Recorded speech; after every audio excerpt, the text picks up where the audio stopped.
amarillo, el quinto volumen, porque es el que nos falta en la biblioteca. Y descubrí que faltaba uno y ya lo he cogido, nada más lo vi. Está en portugués, e como estamos poucos alumnos dando portugués no instituto e non hai ningún libro. Titúlase Despois de ti a chuvia, que é de Xosé Carlos Caneiro. Vino, leín as poesías e, bueno, me encantou. Eu collín dous cómics manga porque é a miña paixón, o manga e o anime. Bueno, eu escollín mi color favorito es verde porque xa me falaran dela e recomendaron ler. Eu elixín este cómic que vai dun señor que tería unha vida perfecta, pero ten un pequeno problema. Cando vamos ao cine, dámonos conta, que chula, cando vemos unha película antigua, que máis se ve? Bueno, pois eu quería saber a origen desas películas e cando lea saberei.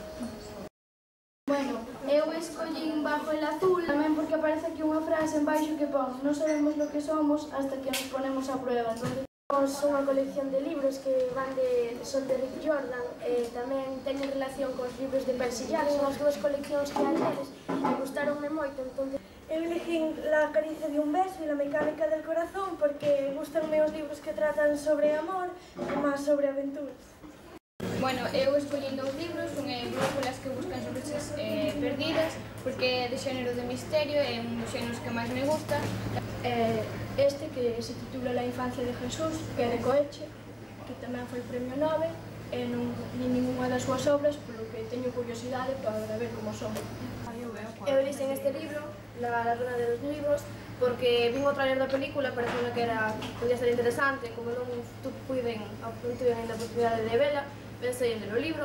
Bueno, eu elixen este, El jardín olvidado, de Kate Morton, porque é unha mezcla entre historia e misterio, e trata sobre a Primeira Guerra Mundial, e creo que pode estar moi ben e que vos vai gustar.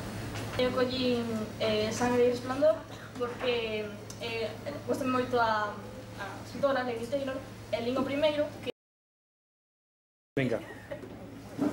Bueno, eu collín No culpes al karma de lo que te pasa por gilipollas, porque a veces nos tendemos a decir que todo o malo que nos pasa é porque algo espéranos algo bon, e a veces simplemente nos pasa por ser gilipollas. Somos Nadie como tú, porque nos llamó la atención la primera frase que dice que hay que vivir en el presente y seguir tus sentimientos hasta el fin del mundo.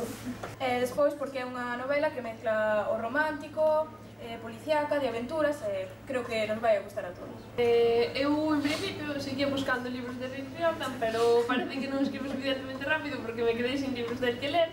Eu escollín dous libros de Paulo Coelho, Verónica decide morir e A orillas del río Piedra me senté e llorei. Xa lín os dous e quero que todos teñades a oportunidade de disfrutar deste gran autor. Un desenlace sorprendente despertou unha curiosidade.